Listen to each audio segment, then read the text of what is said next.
नमस्कार दोस्तों, स्वागत है आप सबका जैन इन्वेस्टर्स यूट्यूब चैनल में। आज हम एक ऐसी कंपनी का स्टॉक देखने वाले हैं जो टाटा ग्रुप का हिस्सा तो है ही, लेकिन इसने पिछले सिर्फ 6 ट्रेडिंग सेशन में अपने इन्वेस्टर्स के पैसों को 2 गुना कर दिया है दोस्तों। जी हाँ, सिर्फ 6 ट्रेडिंग सेशन में इसने अपने इन्वेस्टर्स के पैसों को 2 गुना कर दिया है। इस कंपनी ने पिछले 1 साल में अपने इन्वेस्टर्स को मल्टी बैगर रिटर्न दिया है। 1 साल पहले जहां इस शेयर की कीमत 119 रुपए के आसपास ट्रेड कर रही थी, वही अब ये 341 रुपए पर पहुंच चुका है। इस तरह इसने एक ही साल में 187% से अधिक का रिटर्न दिया है और अपने शेयर होल्डर्स को या फिर इन्वेस्टर्स के पैसों को लगभग 3 गुना कर दिया है दोस्तों। इस कंपनी के इक्विटी शेयरों को जून 2022 से ग्रेडेड सर्वाइलेंस मेजर, जिसे जीएसएम कहा जाता है, इस फ्रेमवर्क में रखा गया था। इस व्यवस्था को के तहत जो शेयर रखे जाते हैं वो हफ्ते में केवल एक दिन यानी सोमवार को ही ट्रेड कर सकते हैं, और जिसकी वजह से इसमें बहुत ज़्यादा उतार चढ़ाव या फिर बहुत ज़्यादा ट्रेडिंग देखने को नहीं मिली थी दोस्तों। लेकिन इसे 12 सितंबर 2022 को इस लिस्ट से हटाया गया और तब से लेकर अब तक इस शेयर ने अपने इन्वेस्टर्स को छप्पर फाड़ रिटर्न दिया है, उनके पैसों को 2 गुना कर दिया है दोस्तों। लॉन्ग टर्म पर्सपेक्टिव से देखें तो पिछले 6 महीनों में इस शेयर की कीमत 137% से बढ़ चुकी है, और पिछले 3 महीनों की बात कर ले तो इस कंपनी ने अपने शेयर होल्डर्स को 130% का रिटर्न दे दिया है दोस्तों। अगर कोरोना की बात कर ले तो कोरोना काल में ये शेयर 51 रुपए तक नीचे गया था, उसके बाद इसमें 569% की बढ़ोतरी देखी गई है और अब ये 341 की लेवल पार पर जा चुका है दोस्तों। तो ये शेयर है TRF limited, Tata enterprise company का शेयर। आइए जानते हैं इस शेयर के बारे में। पिछले 1 महीने की बात कर ले तो इस शेयर में इन्वेस्टर्स का इंटरेस्ट कम नहीं हुआ है और इन्वेस्टर्स को 114% का रिटर्न दिया गया है। यही नहीं, पिछले 6 ट्रेडिंग सेशन में इस शेयर की जो कीमतें हैं वो 102% से बढ़ चुकी है और ये 169 से उछलकर 341 तक पहुंच चुका है। आज हम देखेंगे कंपनी के बिजनेस के बारे में, कंपनी के पास्ट परफॉर्मेंस के बारे में, फाइनेंस के बारे में, कंपनी के स्ट्रॉन्ग पॉइंट्स और वीक पॉइंट्स की बात कर लेंगे और फ्यूचर प्लान्स के बारे में भी बात करेंगे और जानेंगे कंपनी के शेयर की टारगेट प्राइस कहां पर सेट हो रही है। अगर बिजनेस ओवरव्यू पर नजर डाल ले दोस्तों तो ये कंपनी रिलायबल सॉल्यूशन प्रोवाइड करती है इंडस्ट्रियल और इंफ्रास्ट्रक्चर प्रोजेक्ट्स के लिए। TRF limited material handling equipments के उत्पादन और इंफ्रास्ट्रक्चर और इंडस्ट्रियल सेक्टर के लिए मटेरियल हैंडलिंग की टर्न की प्रोजेक्ट्स का प्रोडक्शन करती है, इसके उत्पादन में लगी हुई है दोस्तों। अगर इसके प्रोडक्ट्स और बिजनेस सेगमेंट्स की बात कर ले तो प्रोजेक्ट एंड सर्विसेज डिवीजन ये पहला सेगमेंट है कंपनी का। ये इंफ्रास्ट्रक्चर डेवलपमेंट इंडस्ट्री जैसे power and steel plants, cement, ports, fertilisers और माइनिंग के लिए टर्न की प्रोजेक्ट्स करता है। अगर दूसरा डिवीजन देखें तो bulk material handling equipments division, ये इंफ्रास्ट्रक्चर बिजनेस में उपयोग किए जाने वाले मटेरियल हैंडलिंग इक्विपमेंट्स की एक वाइड रेंज के डिजाइन और निर्माण में माहिर है, जैसे कि wagon tippler, stacker reclaimer, travelling wagon loader, screen crusher आदि।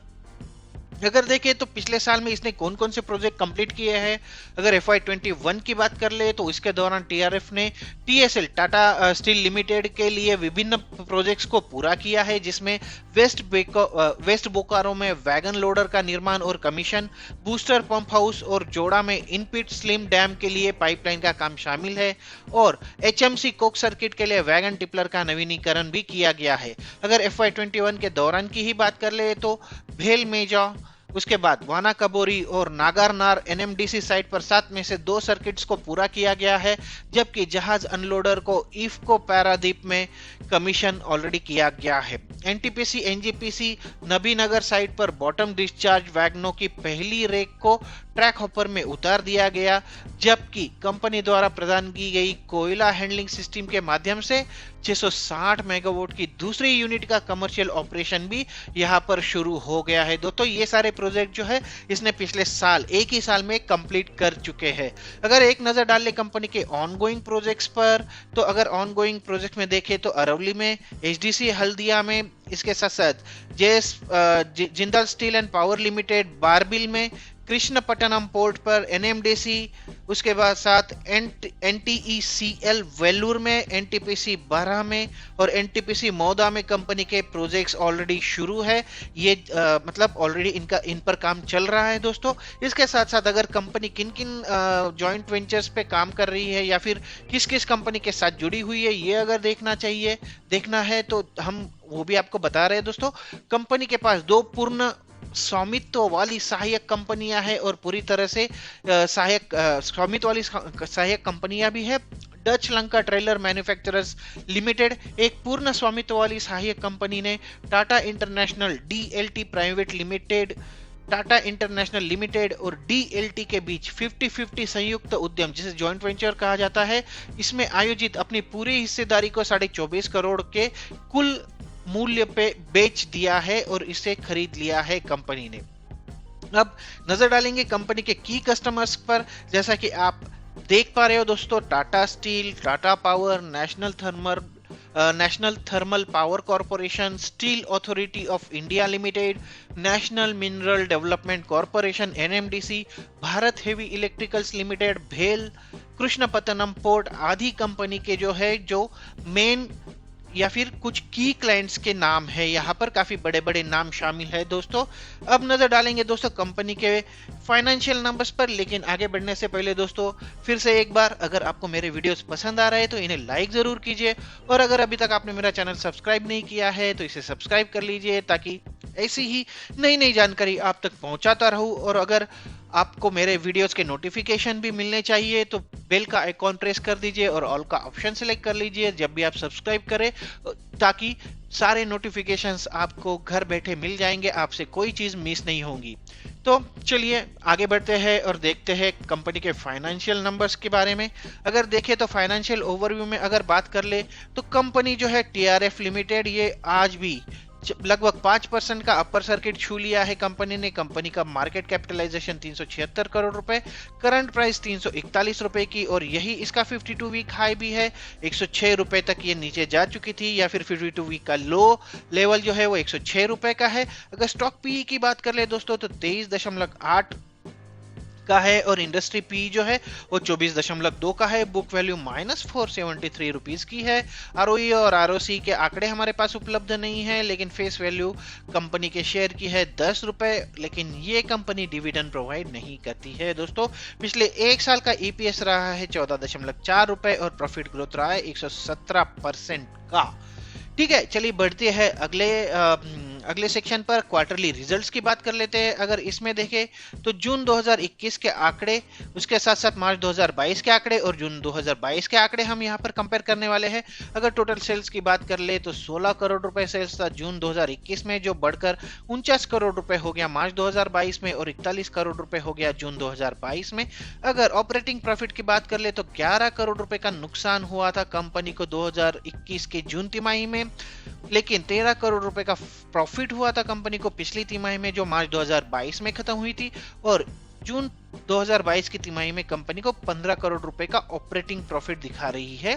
इसके बाद अगर नेट प्रॉफिट की बात कर ले तो 20 करोड़ रुपए का नुकसान दिखाया था कंपनी ने जून 2021 के आंकड़ों के अनुसार। वही मार्च 2021 में इसको 27 करोड़ रुपए का फायदा हुआ था और जून 2022 को जो खत्म तिमाही है उसमें 19 करोड़ रुपए का फायदा हुआ है कंपनी को। तो 20 करोड़ के नुकसान से 19 करोड़ का फायदा, ये काफी अच्छा उछाल माना जा सकता है दोस्तों। इसके बाद ईयरली रिजल्ट्स पर जल्दी से नजर डाल लेंगे। इसमें प्रॉफिट एंड लॉस स्टेटमेंट आपको नजर आ जाएगा।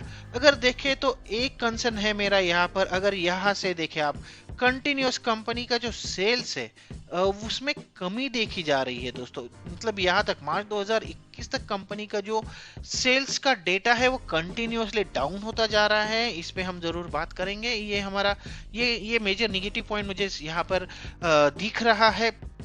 अगर मार्च 2021 की बात कर ले तो 65 करोड़ रुपए का उनको नुकसान हुआ था। उससे पहले 154 करोड़ रुपए का नुकसान हुआ था। तो यहाँ पर देखिए 185 करोड़ रुपए का कंपनी का सेल है और उनको जो नुकसान होता, again this is operating profit not the final profit, लेकिन 185 करोड़ के अगेंस्ट उनको जो नुकसान हुआ था वो 185 करोड़ रुपए था। यहाँ पर कंपनी को 114 करोड़ रुपए का टोटल सेल्स हुआ। इसके अगेंस्ट जो नुकसान देखे तो वो 93 करोड़ रुपए का हुआ था। लेकिन मार्च 2022 में 127 करोड़ रुपए का कंपनी का सेल हुआ है और इनका जो नुकसान है वो कम होकर 23 करोड़ रुपए रह गया है। अगर पिछले 12 महीनों की बात कर ले दोस्तों तो 16 करोड़ रुपए का प्रॉफिट ऑलरेडी कमा चुकी है कंपनी पिछले 12 महीनों में, और इनका जो टोटल सेल्स है वो 153 करोड़ रुपए रहा है यहाँ पर। चलिए आगे बढ़ते हैं। आगे बढ़ने के बाद देखेंगे कि यहाँ पर हिस्टोरिकल रिजल्ट्स। आप सोचोगे कि यहाँ पर एक सेक्शन क्यों है, तो आरओई का सेक्शन यहाँ पर गायब है दोस्तों। अगर आप मेरे वीडियोस कंटिन्यूसली फॉलो करते हैं तो आरओई का सेक्शन नहीं है, क्योंकि हमारे पास आरओई के आंकड़े उपलब्ध नहीं थे पिछले 10 साल, 5 साल, 3 साल और 1 साल के लिए। लेकिन कंपाउंडेड सेल्स ग्रोथ के आंकड़े जरूर है, और जैसा कि मैंने हाईलाइट ऑलरेडी किया था, कंपाउंडेड सेल्स ग्रोथ इसका रिड्यूस होता हुआ दिख रहा है।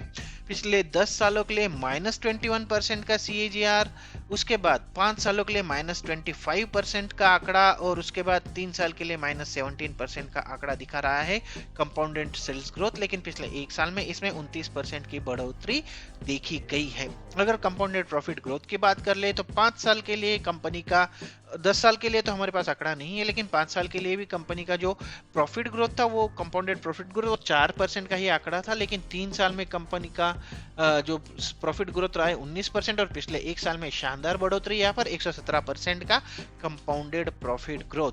स्टॉक प्राइस CAGR में भी ज्यादा कुछ है नहीं पिछले 10 साल और 5 साल के आंकड़ों में। अगर देखें तो 4% और 6% का है, लेकिन 3 सालों में देखिए दोस्तों 50% का स्टॉक प्राइस CAGR है। पिछले 1 साल में, जैसा कि मैंने पहले ही बताया, 1 साल में ही 185% से बढ़ चुकी है कंपनी के शेयर की कीमतें। तो स्टॉक प्राइस CAGR 185% का है पिछले 1 साल में। इसके बाद देख लेते हैं रिवेन्यू ब्रेकअप पर। कंपनी के 2 डिवीजन हैं। प्रोडक्ट वाइज रिवेन्यू ब्रेकअप हम देख रहे हैं, जैसा कि मैंने बताया कि product and services, project and services, ये दोनों कंपनी के सेक्शंस है। प्रोजेक्ट एंड सर्विसेज से कंपनी को 53% का रिवेन्यू जनरेट होता है, और प्रोडक्ट्स के सेक्शन से कंपनी को 47% का रिवेन्यू जनरेट होता है। अब जल्दी से शेयर होल्डिंग पैटर्न पर नजर डालेंगे। सरप्राइजिंगली दोस्तों यहाँ पर अगर देखें तो कंपनी के प्रमोटर्स की जो वैल्यू है या फिर उनकी जो शेयर होल्डिंग है वो सिर्फ 34.12% है, और मेरे हिसाब से दोस्तों ये एक हाई रिस्क वाला प्रोजेक्ट, हाई रिस्क वाला शेयर इसको बनाती है। अब देखते हैं कि डोमेस्टिक इन्वेस्टर्स क्या कह रहे हैं। तो डोमेस्टिक इन्वेस्टर्स के हाथ में सिर्फ और सिर्फ 0.02% का स्टॉक है या फिर शेयर में इनकी हिस्सेदारी है। बाकी यहाँ पर फॉरेन इन्वेस्टर्स ने कोई भी स्टेक लेने से मना कर दिया है, परहेज किया है यहाँ पर। और बाकी जो लगभग 66% की जो हिस्सेदारी है वो आपके मेरे जैसे आम पब्लिक के हाथों में है। अगर यहाँ पर देखें तो 65.86% स्टॉक और share are holded by public like you and me. तो डोमेस्टिक इन्वेस्टर 0.02% और टाटा ग्रुप की कंपनी जरूर है, लेकिन प्रोमोटर्स के पास सिर्फ और सिर्फ 34.12% की हिस्सेदारी है। ये एक रिस्क फैक्टर है दोस्तों। जी हाँ जरूर। इसके बाद अगर नजर डाल ले दोस्तों तो कंपनी के की फैक्टर्स की बात हम यहाँ पर करने वाले हैं। अगर की फैक्टर्स, आपको पता है की फैक्टर्स वही फैक्टर्स होते हैं जिनकी वजह से शेयर की प्राइस आगे अप या डाउन होगी, इस पर ये डिपेंड करता है दोस्तों। अगर रिपोर्ट्स की माने तो रिपोर्ट्स के मुताबिक TRF का 75% ऑर्डर बुक टाटा स्टील का है। जैसा कि मैं बता रहा हूँ कि टाटा स्टील जो है या फिर टाटा की कंपनीज जो है वो मैक्सिमम इसको ऑर्डर देती है। तो अगस्त में केयर रेटिंग्स ने इस कंपनी के शेयर की रेटिंग निगेटिव से स्टेबल कर दी थी, तो उसका भी फायदा कंपनी को होता दिख रहा है। इसके बाद TRF के शेयरों पर लगातार 6ठे दिन आज अपर सर्किट लगा है। एक्सचेंजेस ने इस की प्राइस बैंड आज से बदल दिया है, इससे 10% की जगह 5% कर दिया है। इससे पहले 15 सितंबर को इसका प्राइस बैंड 20% से 10% किया गया था। अगला की फैक्टर अगर देख ले तो कंपनी वित्त वर्ष 2021 के दौरान मौजूदा प्रमुख प्रोजेक्ट्स के खिलाफ रिटेंशन मनी में 18 करोड़ रुपए इकट्ठा करने में सफल हुई है दोस्तों। ये अपनी पूरी बैक गारंटी एक्सपोजर को 264 करोड़ रुपए से कम करके 224 करोड़ रुपए तक लाने में भी सफल रही है। अगर कंटीजेंट लाइबिलिटीज की बात कर ले तो कंपनी के पास मार्च 2021 के आंकड़ों के अनुसार विभिन्न टैक्स रिलेटेड विवादों में संबंधित या फिर उससे संबंधित 137 करोड़ की कंटीजेंट लायबिलिटीज है। ये अगला निगेटिव पॉइंट। इसके बाद कंपनी का जो सेल्स ग्रोथ रहा है पिछले 5 सालों का वो -25.4% है। हमने ऑलरेडी इसको हाईलाइट किया था। इसके बाद हाँ ये भी पॉइंट मैंने हाईलाइट किया है दोस्तों, प्रमोटर की जो होल्डिंग है वो 34.1% की है और कंपनी के जो डेटर डेज है वो काफी ज्यादा है दोस्तों। 400 दिन दिखा रही है कंपनी के डेटर डेज। लेकिन इसके साथ साथ एक और फैक्टर हम कंसीडर कर रहे हैं कि कंपनी के जो टाटा स्टील के साथ रिश्ते हैं या फिर संबंध है उसको इग्नोर नहीं कर सकते। कंपनी को टाटा स्टील लिमिटेड या फिर टीएसएल के साथ रणनीतिक संबंध का फायदा मिलता रहा है, जिसमें टीएसएल प्रमोटर इकाई है। टीएसएल के वरिष्ठ स्तर के प्रबंधन को नियमित अंतराल पर कंपनी में शामिल किया गया है, जिससे कंपनी का जो प्रबंधन है या फिर उसके जो मैनेजमेंट है वो काफी अच्छा होता हुआ या फिर सुधरता हुआ दिख रहा है। टीएसएल ने वित्त वर्ष 2019 में 250 करोड़ रुपए मूल्य के 12.5% गैर परिवर्तनीय नॉन चेंजेबल रिडीमेबल वरीयता या फिर शेयरों की सदस्यता देकर टीआरएफ को वित्तीय सहायता प्रदान की थी। तो ये 2019 की बात है दोस्तों। उन्होंने लगभग 250 करोड़ इन्वेस्ट किए हैं कंपनी में। इसके बाद आइए नजर डाल लेते हैं कंपनी के शेयर की टारगेट प्राइस पर। हमने अब तक कंपनी के बारे में जाना दोस्तों, देखा इसके पॉजिटिव पॉइंट्स बहुत कम है लेकिन है, इसके साथ साथ इसके नेगेटिव पॉइंट्स हमने जान लिए, देखा कंपनी के प्रोजेक्ट्स कौन कौन से कंपनी ने कंप्लीट किए हैं, क्या फ्यूचर प्रोजेक्ट्स चल रहे हैं, कंपनी का ग्रोथ कैसे हो सकता है, ये सारे फैक्टर्स हमने देखे हैं। कंपनी के क्लाइंट लिस्ट में बड़े बड़े नाम जरूर शामिल है, लेकिन इनमें से 2-3 कंपनियां तो टाटा ग्रुप से ही जुड़ी है दोस्तों। टाटा पावर है या फिर टाटा स्टील है और इन हाउस प्रोडक्शन के लिए कंपनी को ऑर्डर दे सकती है। तो यहाँ पर थोड़ा सा कॉन्फ्लिक्ट हो सकता है और यहाँ पर इसके बाद ये एक जबरदस्त बुलिश ये मानना मतलब ये कंफर्म है कि इस पर जो लोग हैं या फिर हमारे जैसे जो नॉर्मल इन्वेस्टर्स है, रिटेल इन्वेस्टर्स है, वो काफी बुलिश है, बुलिश सेंटिमेंट वाला शेयर है। और इसका सबूत है कि पिछले 1 साल में बाजार इतना डूब रहा है या फिर अप डाउन हो रहा है, लेकिन इस शेयर पर ज्यादा असर नहीं हुआ है। 187% का रिटर्न दे चुकी है कंपनी, 6 दिनों में डबल कर चुकी है। ये देखना इंटरेस्टिंग होगा कि ये शेयर कितने वक्त तक बुलिश रहता है और कहां जाकर रुकता है दोस्तों।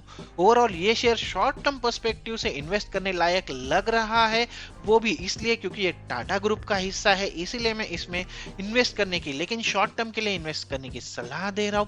अगर आप प्रॉफिट बुक करने के बाद इसमें से निकल सकते हैं तो मतलब मेरा तो मानना है कि ऐसे शेयर्स में से मैक्सिमम टाइम निकल जाना चाहिए प्रॉफिट बुक करके। मेनली कंपनी का पास्ट इतना स्ट्रांग नहीं है, इसका रीजन भी यह है कि उसका पास्ट जो है इतना स्ट्रांग नहीं है दोस्तों, और ये सिर्फ टाटा ग्रुप का होने की वजह से सुर्खियों में बना हुआ है। हाँ, साल 2021 जरूर कंपनी के लिए बहुत अच्छा साल साबित हुआ है और दुआ है कि टाटा ग्रुप के साथ साथ इस कंपनी का शेयर भी दमदार हो जाए, दमदार बना रहे, इसके जो फाइनेंशियल्स है वो भी दमदार बन जाए।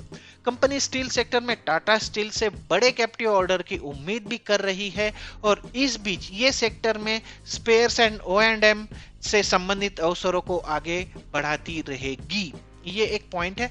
और इसके साथ साथ ये काम ना करने वाली खानों या फिर खजानों को माइंस को की नीलामी और मौजूदा माइंस में उत्पादन का जो रैंप अप ऑपरेशन से भी प्रॉफिट होने की कंपनी को उम्मीद है। तो ये फैक्टर्स है दोस्तों जो आगे जाके कंपनी के शेयर की टारगेट प्राइस डिसाइड कर सकते हैं।